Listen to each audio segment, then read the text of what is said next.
그 신앙생활에 있어서 이 예배란 거는 우리가 생각하는 그 이상의 중요한 의미를 가지고 있다고 말씀을 드릴 수 있습니다. 이 살아있는 예배를 드리는 그 성도님하고 그렇지 못한 성도님하고는요, 세월이 갈수록 그 믿음의 격차가 극심하게 벌어지는 것을 늘 목도하고 있는 현실입니다. 그래서 요한복음 4장 23절에 보니까 아버지께 참되게 예배하는 자는 그냥 예배하는 거 아닙니다. 참되게 예배하는 자들은 영과 진리로 예배할 때가 오나니 곧 이때라. 아버지께서는 자기에게 이렇게 예배하는 자들을 찾으시느니라. 여러분, 우리가 예수 믿고 하나님이 내 아버지가 되심을 인정하는 신앙생활하는 사람들에게 그 하나님이 찾으시는 그 한 사람으로 사는 것, 이것보다 더 중요한 게 있겠습니까?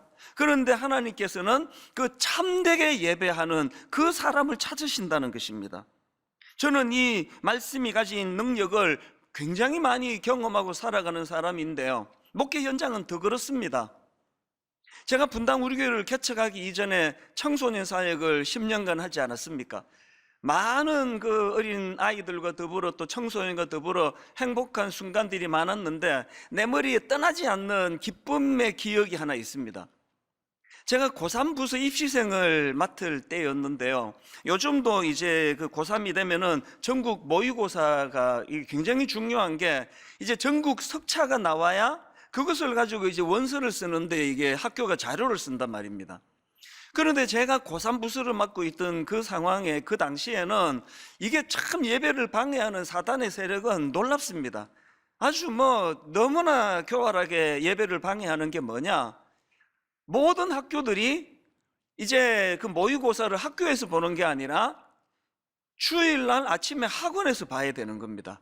주일날 아침에 학원에서 모의고사를 보고 그 성적표를 학교에 제출해야 원서를 써주니까, 이거는 고3 아이들이 한 달에 한 번씩 드리니까, 제가 고3 아이들만 모여 있는 데서 예배를 진행하는 입장인데 한 달에 한 번은 이 예배가 안 될 정도예요. 이해할 수 있는 거 아닙니까? 그 아이들을 생각하면 너무 마음이 아픈 겁니다. 그게 참 괴로워하다가 하나님이 진짜 묘안을 주셨는데요, 버뜩 떠오른 생각이 뭐냐 하면, 아니 어느 학원에서 또 언제 시험 보든지 간에 그 전국 석차 성적만 학교에 내면 된다 그러니까, 그러면 내가 주관해가지고 토요일 날 모의고사 보면 되겠네? 그 생각이 들어가지고 인근의 학원을 다 찾아다닌 겁니다. 그래서 저는 어느 교회에 그 담당하는 목사인데, 여기서 오후에 비는 교실을 좀 빌려주셔서 모의고사를 보게 해달라. 사실은 잡상인 취급도 당하고 문전박대도 당하고 그랬지만, 너무나 고맙게도 강남역 앞에 있는 어느 입시학원의 그 사무장님이요, 예수도 안 믿는 분이에요. 그분이 저를 굉장하게 불쌍하게 보신 겁니다. 교회가 이런 일도 해야 됩니까? 그래서 이제 그 학원에서 이제 빌려주기로 했는데요, 사실은 그 학원 입장에서도 그때 우리 고3부 출석하는 애들이 한 300명씩 되다 보니까 1인당 5,000원, 10,000원 이제 내면은 그게 또 학원 수입이기도 합니다. 그래서 이제 토요일 날, 그때는 토요일에도 오전 수업을 할 때니까요, 이 아이들도 참 눈물겨운 헌신입니다. 이제 서울, 경기도, 또 외곽에 있는 멀리 살고 이런 애들이 이제 수업 끝나면 막 점심도 굶고 그렇게 이제 강남역으로 달려와가지고 이제 모의고사를 보는데요, 우리 교사분들이 다 동원이 돼서 이제 책상에 번호표도 놓고 이름도 놓고 그런 수고를 했습니다. 그리고는 이게 원래 수능 시험이 하루 종일 시험 보는 거 아닙니까? 한 오후 2시부터 이제 모의고사를 시작해 놓으니까요, 제 기억으로 저녁 8시, 9시까지 시험을 봤습니다. 그렇게 이제 아이들이 모의고사를 토요일 날 보고, 그리고는 이제 주일 날 아침에 일찍 고3부 예배에 나오면 다 눈물이에요. 이 예배를 드리기 위하여 우리가 어떤 대가를 치렀는가, 이 생각을 하면은 이 아이들이 막 감격에 겨운 겁니다. 사실 저는 그때 그 학원에서 입시 시험을, 모의고사를 보고 했던 그게 너무 추억이었던 게, 한 달에 한 번씩 성적표가 또 저한테로 와요. 그 성적표를 주는 그 함에다가 이렇게 되어 있습니다. 그때 제가 사랑의 교회 중고등부를 맡고 있었으니까요, 수시인 해놓고 사랑의 학원, 그러면서 이제 저한테 여기 오면은 한 달에 한 번 예배 마치면 애들한테 성적표를 다 나눠줬어요. 이 아이들의 초미의 관심사는 목사님 내 성적 보셨죠? 보셨죠? 그래서 절대 안 봤다 그랬던 그런 기억이 있거든요. 여러분, 왜 이런 무리수를 두가면서 토요일 날 늦게까지 그렇게 학원을 우리가 접촉을 하고 아이들이 밤 8시, 9시까지 밥도 굶고 시험 보고 이런 일을 왜 했겠습니까? 제 마음의 소원은 하나였습니다. 너희들이 살아가다가 보면은 이렇게 예배를 방해받는, 예배를 드릴 수 없는 이런 일이 앞으로 계속 일어날 것이다. 어떤 경우라도 예배가 가장 소중하다는 사실을 기억하고 예배를 드리기 위하여 몸부림치는 그런 인생이 되기를 원한다. 그 메시지를 제가 전하고 싶었던 거거든요. 사실요, 이 부모님들이 뭘 모르셔가지고 그런데요, 고3 되면은 그냥 교회는 다음에 가고 학원 가라 이러시는데요, 뭘 모르시느냐, 그 고3 때 저는 수년간 제가 임상 경험한 거 아닙니까? 입시생인 고3 되면은 애들이 막 불면증에다가 갑자기 또 식욕이 떨어지고 막 조울증 같은 것도 오고 막 여러 가지 흔들림이 많은데요, 예배가 딱 그 중심에 있는 학생들은 그런 감정적인 요동이 없습니다.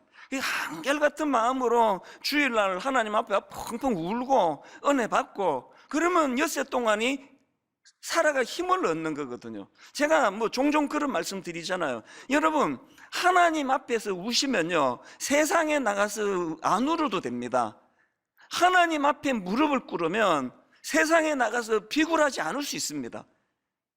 이 아이들이 고3 때 그렇게 뜨거우니까요, 매 고3 부서 애들이 그렇게 뜨거웠습니다. 그래서 어떨 때는 순서 같은 거 뭐가 중요합니까? 성경에 보면은 격식, 순서 이렇게 해라 저렇게 해라 하나도 없습니다. 이 찬양 불러라, 찬송가 불러라, 복음성가 불러라 이런 거 없습니다. 그저 영과 진리로 예배하라, 정성을 다해서 예배하라, 그것만 있는 거 아닙니까? 그래서 이제 고3 애들 어떨 때는 설교를 한 5분만 하고 오늘은 정말 한번 우리 하나님께 부르짖어 보자, 그리고는 다 우리 한번 무릎 꿇고 한번 기도하자, 그렇게 뜨겁게 기도하고 찬양하고 예배를 드리고 얘들이 다 가고 난 그 자리 내 머리에 추억이에요.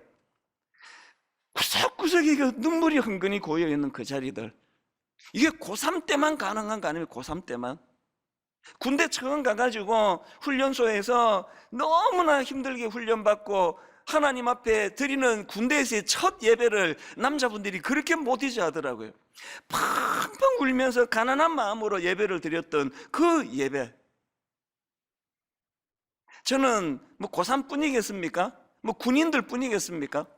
이 세상을 살아가는, 더군다나 이렇게 혼란스러운 세상을 살아가는 이런 시대에, 너무나 불안정하고 너무나 두려운 시대에 예배가 여러분들 삶의 중심에 서 있는 하나님의 선물이 되기를 바랍니다. 엿새 내내 힘들고 어려운 삶을 살 때 이제 3일만 있으면 나 교회 가는데, 이틀만 있으면 예배 드리는데, 예배가 우리 삶의 중심이 될 때에 안정감을 준다는 것, 그것은 제가 여러 번 간증했지만 제가 직접 경험한 일이고 수많은 우리 고3 아이들, 제자들을 보면서도 제가 경험했고, 오늘도 말로 다 할 수 없는 어려움 중에 예배를 사모하는 성도님들이 그 예배를 통해 받는 위로가 상상을 초월한다는 걸 늘 경험하고 있거든요. 그래서 저는 오늘 중요한 선언을, 전 교회적으로 중요한 선언을 하나 하려고 하는데요, 이제 오늘부터 11월 한 달 내내 예배 회복 운동을 선언합니다. 이제 바른 예배가 드려져야 되고 예배가 회복되도록 저는 말할 것도 없고 모든 성도님들이, 우리 예배에 종사하는 분들이 다 함께 예배를 살려야 된다. 예배가 살면 내 심령이 산다. 예배가 살면 흔들거리는 내 가정이 회복이 된다. 예배가 살면 내 인생의 중심이 회복이 된다. 이 사실을 경험하는 그런 예배 회복 운동이 되기를 주님 이름으로 축원합니다. 이제 하나님 앞에 한번 예배가 제대로 드려지게 될 때에 내 심령에, 내 삶에 어떤 놀라운 영향과 변화를 주는가, 이거를 사모하면서 그렇게 진행되면 좋겠는데요. 그래서 이제 오늘을 비롯해서 몇 주 동안에 예배와 관련된 설교를 시리즈로 계속 제가 지금 준비를 하고 있는데, 그 첫째 날 오늘 저는 구약의 인물인 가인과 아벨을 비교하면서 이제 중요한 교훈을 좀 얻기를 원하는데요, 자, 오늘 본문 창세기 4장 3절부터 한번 보십시오. 5절까지. 세월이 지난 후에 가인은 땅의 소산으로 제물을 삼아 여호와께 드렸고 아벨은 자기도 양의 첫 새끼와 그 기름으로 드렸더니 여호와께서 아벨과 그의 제물은 받으셨으나 가인과 그의 제물은 받지 아니하신지라. 여러분, 저는 지난 몇 주 동안에요, 가인과 그의 제물은 받지 아니하신지라, 이게 너무너무 두려움으로 왔습니다. 분당 우리 성도님들 중에 나는 예배 한 번도 안 빠졌어, 나는 예배 늘 드리고 있어, 난 헌금도 잘해, 그랬는데 하나님은 아이고 난 이 예배 받은 적이 없는데, 우리가 드린다고 다 받으시는 게 아니다는 거. 더군다나 저는 그 과정에서 이사야 1장 12절에 나오는 내 마당만 밟을 뿐이라, 이 표현이 너무 두려움이 됐습니다.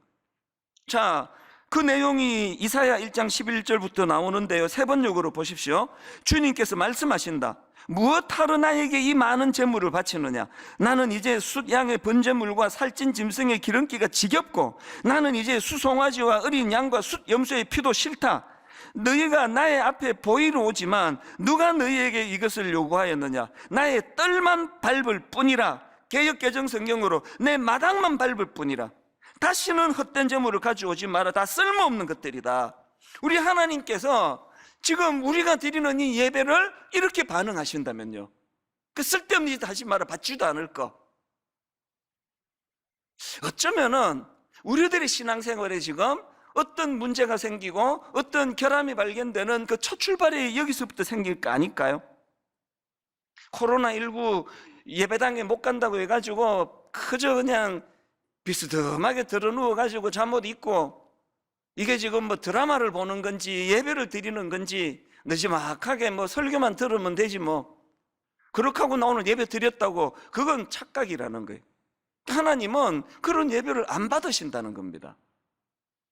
이런 맥락에서 저는 이제 오늘 이 본문 말씀을 가지고 어떻게 하면은 우리가 이런 참 가인이 경험한 이 비극을 막을 수 있을 것인가. 그래서 저는 오늘 본문에 나오는 이 가인과 아벨의 모습을 보면서 이 하나님이 받으시는 예배, 이 하나님이 받으시는 예배와 관련한 두 가지 지침에 대해서 말씀을 좀 나누보려고 합니다. 자, 여러분, 이 하나님이 받으시는 예배, 첫째, 너무나 상식적이에요. 어떤 예배를 받으십니까? 정성이 담긴 예배를 받으십니다. 오늘 본문 3절 4절입니다.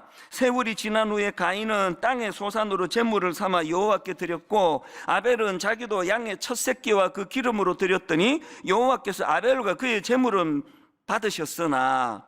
여러분, 이 말씀에서 지금 가인과 아벨의 차이를 들자라고 한다면 정성의 차이입니다. 정성의 차이. 이 아벨이 드린 양의 첫 새끼와 그의 기름이라는 이 표현을, 이걸 제사랑 연결해가지고 가인은 그 생명이 없는 곡식을 드렸기 때문에 안 받으셨고 아벨은 그 양을 드렸기 때문에 받았다, 이렇게 해석하는 설교도 저도 들어봤지만요, 그건 학자들마다 견해가 좀 분분합니다. 왜냐하니까 이 본문 그 당시에는 이 제사 제도가 확립되기 이전이기 때문에 딱 그렇게 이걸 드리니까 받고 저걸 드리니까 안 받고 이렇게 하기는 좀 어렵다, 그런 학자들의 견해가 많습니다. 그래서 저는 이 본문을요, 무엇을 들었느냐로 받으셨나 안 받으셨나 가늠하는 게 아니고 얼마나 정성으로 드렸나 근성으로 들었나, 이것의 차이라고 생각을 합니다. 저는 여기 나오는 이 양의 첫 새끼와 그 기름으로 드렸다는 아벨의 이 하나님의 드림을 보면서 옛날에 우리 부모님 생각이 났습니다. 저희 가정만 그런 줄 알았더니요, 꽤 많은 분들이 그런 이야기를 하시더라고요. 어머니가 시장에 가셔가지고 이제 장을 보시고 오는데 10,000원을 내고 1,000원짜리 몇 장을 그 스름돈으로 받았는데 그 중에 새 돈이 있습니다. 그러면 그 새 돈을 성경책 사이로 끼우시면서 이렇게 말씀하세요. 이 새 돈은 하나님 거야. 그러니까 일주일 내내 헌금을 그런 식으로 가장 좋은 걸 드리고 싶어하는 마음, 이게 정성이잖아요. 이게 정성. 이 정성을 다해서 드리는 그 예배를 하나님이 기뻐 받으신다. 그래서 레위기 27장 26절에도 보면은 오직 가축 중에 처음 난 것은 여호와께 드릴 첫 것이라. 또 출애굽기 23장 19절, 내 토지에서 처음 거둔 열매에 가장 좋은 것을 가져다가 너희 하나님 여호와의 전에 드릴지니라. 이게 다 정성을 강조하는 거 아닙니까? 가난한 과부의 두 렙돈을 외면하지 않으시는 그 주님의 눈길의 포인트는 그 가난한 중에 금액이 작고 많고가 아니라 정성으로 드리는 그 여인의 모습을 보시는 거거든요.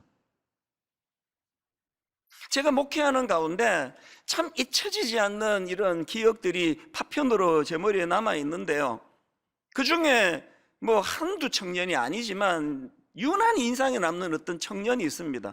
참 가난한 가운데 고학을 하고 알바하고 어렵게 대학을 졸업하고 그렇게 하고는 이제 취업을 해서 이제 취직을 해서 첫 월급을 받았는데요, 그거를 갖고 와요. 목사님, 제가 첫 월급을 받았는데 이거는 하나님 거예요. 그렇게 하고 가져와요. 제가요, 그 모습이 기특하면서도 마음이 아파요. 얘가 어떤 상황인지 아니까.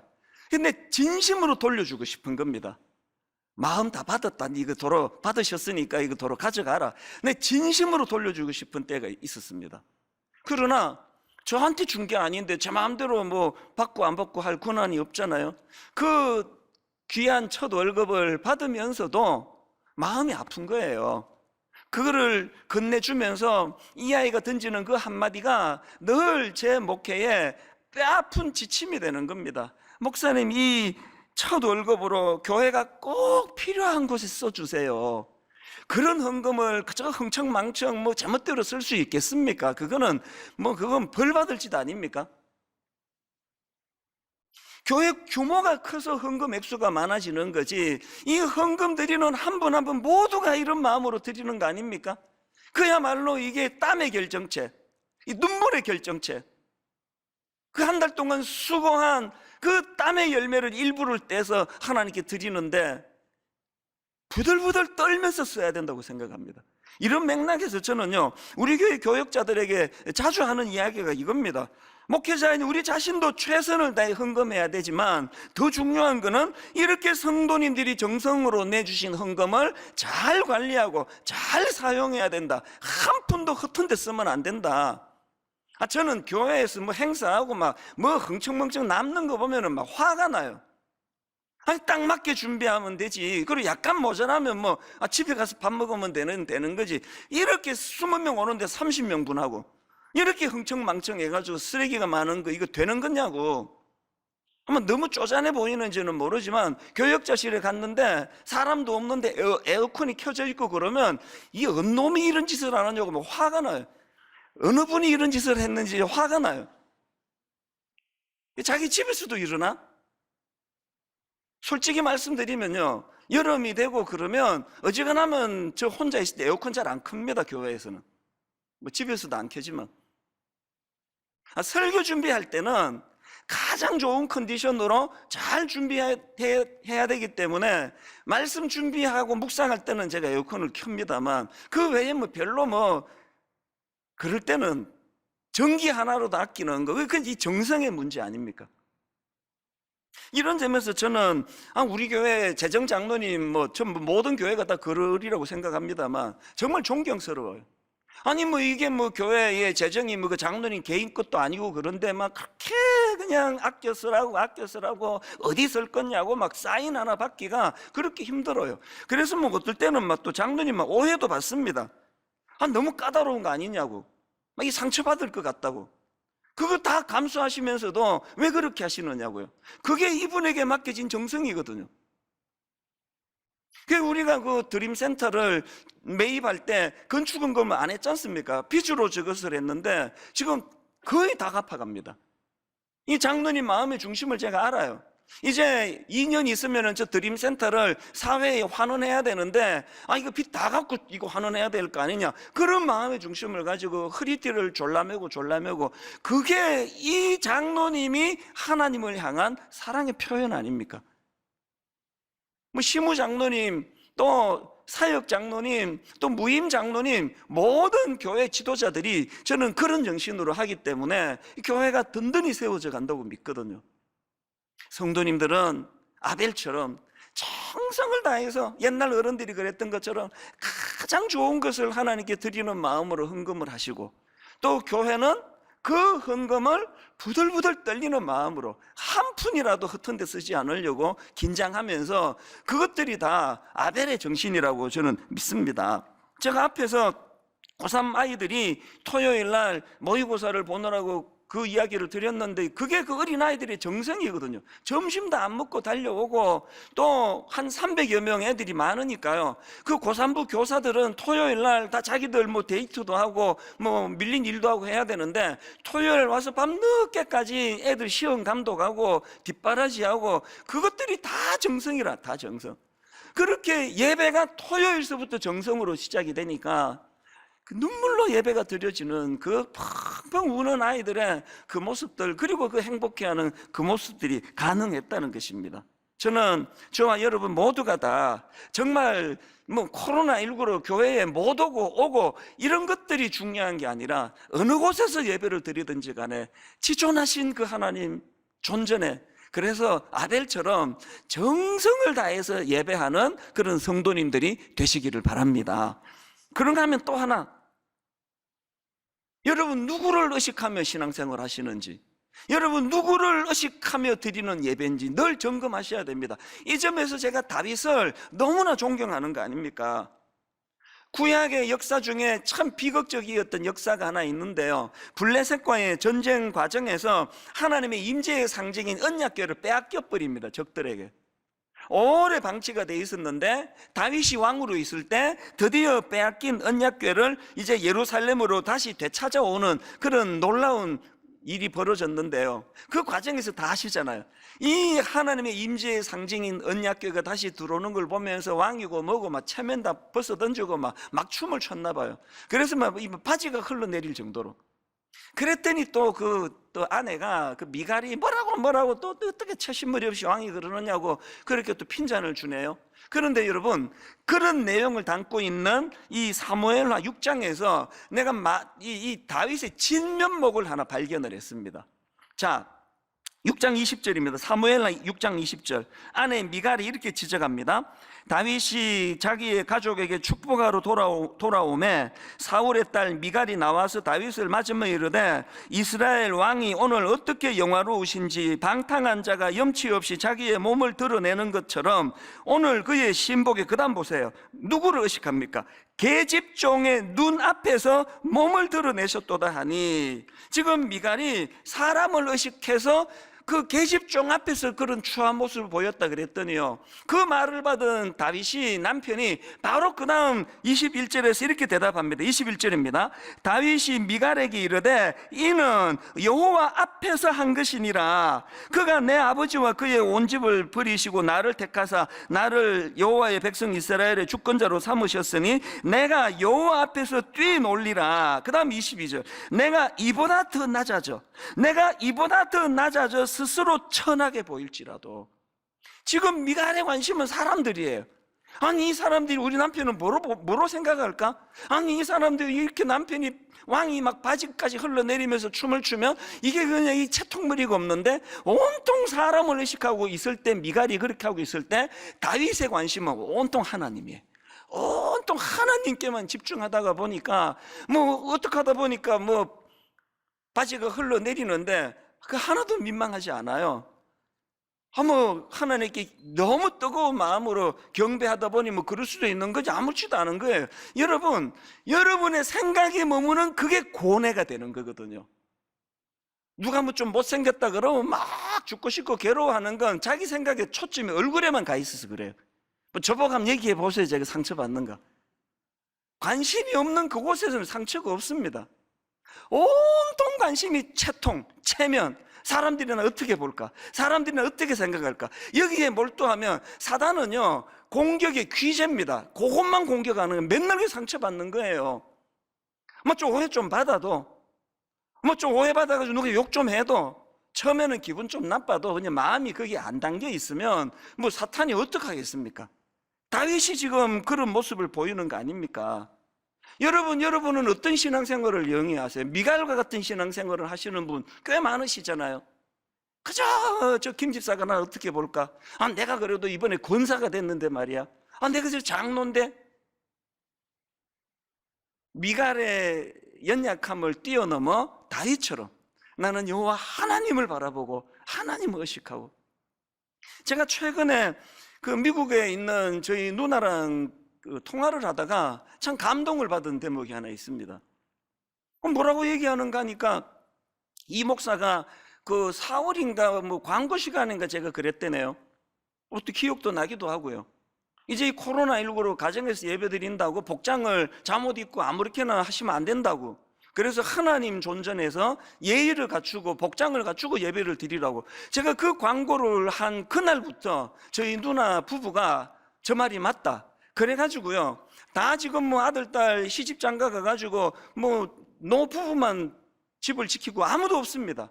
그런데 딱 정장을 하고 교회에 앉아 있는 것처럼 그렇게 양복을 입고 양장을 하고 정장을 차려입고 그렇게 예배를 드린다는 거예요. 그게 참 감동이 됐습니다. 그 뭐 동생이 한 이야기가 아니에요. 공적으로 예배 중에 주의 종이 하나님을 대변해서 하신 말씀이 저 말이 맞다. 그날부터 지금까지 항상 그렇게 누가 뭐 볼 사람이 누가 있습니까? 예배 그 시간에 올 사람이 누가 있냐고요. 이게 미갈의 태도를 벗어난 다윗의 태도 아닙니까? 여러분, 예배 회복 운동의 가장 중요한 초점은요, 여기를 회복하는 거예요. 지금 가정에서 예배 드리시는 분들 복장을 보세요, 스스로. 그리고 예배가 시작되고 지금까지의 여러분의 태도를 지금 바로 점검할 수 있는 거 아닙니까? 정시에 예배에 참여하셨습니까? 예배 드리다가 뭐 물 한 컵 떠가지고 또 마시고 또 궁금해가지고 또 한 번 또 어디 검색해보고, 뭐 예배 드리다가도 오늘 목사 저 설교 제법이네, 준비를 좀 많이 했네, 잡담도 좀 하고. 그게 다 우리가 갱신해야 될 문제라는 겁니다. 하나님만 우리가 의식한다면 그 하나님 앞에서 어떤 곳에서 어떤 상황으로 예배를 드리든지 또 어떤 설교가 선포되든지, 내 마음에 오늘은 좀 은혜가 되는 설교가 선포되든지 은혜가 안 되는 설교가 선포되든지, 이거는 저 목사의 문제가 아니라 하나님과의 관계다. 나는 하나님 앞에 집중할 것이다. 이걸 회복하는 게 예배 회복 운동입니다. 제가 오늘 설교 제목을 최고의 하나님께 최선의 것을 이렇게 잡았는데요, 이건 어느 책에서 따온 겁니다. 오스왈드 챔버스가 쓴 주님은 나의 최고봉, 이런 제목의 책이 있는데요, 원래 이게 영어 원래 원제로 보면은 주님은 나의 최고봉 이렇게 하기보다는 나의 최선을 최고의 하나님께, 이렇게 번역할 수 있는 제목입니다. 그래서 제가 여기서 오늘 설교 제목을 땄거든요. 여러분 한번 따라해 보시겠습니까? 좀 비장하게. 최고의 하나님께 최선의 것을, 최고의 하나님께 최선의 것을. 여러분 정말 우리 이런 목표를 좀 가지면 좋겠습니다. 여러분, 우리 하나님이 삼류신이기를 원하세요? 우리 하나님은 삼류신이기를 원하는 성도가 누가 있겠냐고요. 우리 하나님은 인류예요. 우리 하나님은 최고예요. 우리 하나님은 최고의 하나님이세요. 그 최고의 하나님을 최고의 하나님으로 인정해 드리면서 그 최고의 하나님께 최선을 드리는 신앙생활을 해야 되겠다, 이런 결단을 가지고 신앙생활을 하게 된다면 우리의 영적인 회복이 일어나지 않을까요? 가정에서 예배 드린다고 소홀히 예배 드리지 않는 성도, 아무 보는 사람이 없이 부부만 드린다고 하나님 앞에 결례를 범하는 것을 밥 먹듯 하지 않는 성도, 예배 지각하지 않는 성도, 설교만 들으면 되지 뭐. 11시 예배가 시작되면은 한 11시 15분쯤 설교가 하나? 설교가 끝나자마자 됐다, 뭐 뒤에는 볼 거 없다, 끝버리는 거, 이런 것들이 정성이 깃들여 있지 않은 예배라고 한다면, 이제 저는 저와 여러분 모두가 다 이제 예배 회복 운동으로 말미암아 하나님 앞에 드리는 예배의 태도가 정성으로 드려지는 예배가 되기를 주님 이름으로 축원합니다. 두 번째로요, 한 가지 더 점검할 게 있습니다. 예배와 관련해서 점검할 게 뭐냐? 전인격적으로 드리는 예배를 하나님이 기뻐하신다는 겁니다. 이게 무슨 말인가 하면요, 자 4절을 보십시오. 아벨은 자기도 양의 첫 새끼와 그 기름으로 드렸더니 여호와께서 그의 제물은 받으셨으나, 이렇게 하지 않으시고요, 아벨과 그의 제물은 받으셨으나, 이렇게 기록이 되어 있고요. 그 다음 5절입니다. 가인과 그의 제물은 받지 아니하신지라. 저는 이 말씀이 굉장히 중요한 의미가 있다고 생각합니다. 아벨이 드린 제물만 받으신 게 아니라 아벨과 그의 드린 제물을 받으셨고, 가인이 드린 제물만 받지 않으신 게 아니라 가인과 그가 드린 제물도 받지 않으셨다는 겁니다. 그러고 보면은 히브리서 11장 4절, 믿음으로 아벨은 가인보다 더 나은 제사를 하나님께 드림으로, 아벨이 피 있는 양을 바쳐서 그 내용물이 하나님이 기뻐하신 게 아니라요, 믿음으로 드렸다는 거예요. 믿음으로 드렸다는 거예요. 이런 차원에서 보면요, 로마서 12장 1절, 그러므로 형제들아 내가 하나님의 모든 자비하심으로 너희를 권하노니 너희 몸을 하나님이 기뻐하시는 거룩한 산 제물로 드리라. 이는 너희가 드릴 영적 예배니라. 그리고는 부연해서 설명합니다. 2절, 너희는 이 세대를 본받지 말고 오직 마음을 새롭게 함으로 변화를 받아 하나님의 선하시고 기뻐하시고 온전하신 뜻이 무엇인지 분별하도록 하라. 여러분, 전인격적으로 드리는 예배가 뭡니까? 그냥 나 11조 냈는데, 헌금했는데, 내가 드린 그 행위가 아니에요. 내 존재가 하나님께 드려지는, 하나님께서 기뻐 받으시는 예배의 도구가 된다는 것입니다. 그래서 여러분, 예배의 성부는요, 월요일부터 토요일까지 지난 6일 동안 이미 다 났습니다. 너무나 악한 세상에 뒤섞여 살고, 성적으로 문란하고, 거짓말을 밥 먹듯 하고, 제멋대로 구별되지 않게 살아놓고 양복 입고 교회에 앉아 있다고 해서 그게 거룩한 게 아닙니다. 꼭 기억하십시오. 아벨이 드린 제물만 받으신 게 아니라 아벨과 그의 제물을 받으셨어요. 이찬수 목사와 그가 드린 이 예배를 하나님이 받으시는 것. 그렇다면은 가인에게 뭐가 문제였지? 뭐가 문제여서 가인 자체를 안 받으셨나? 5장에 답이 딱 나옵니다.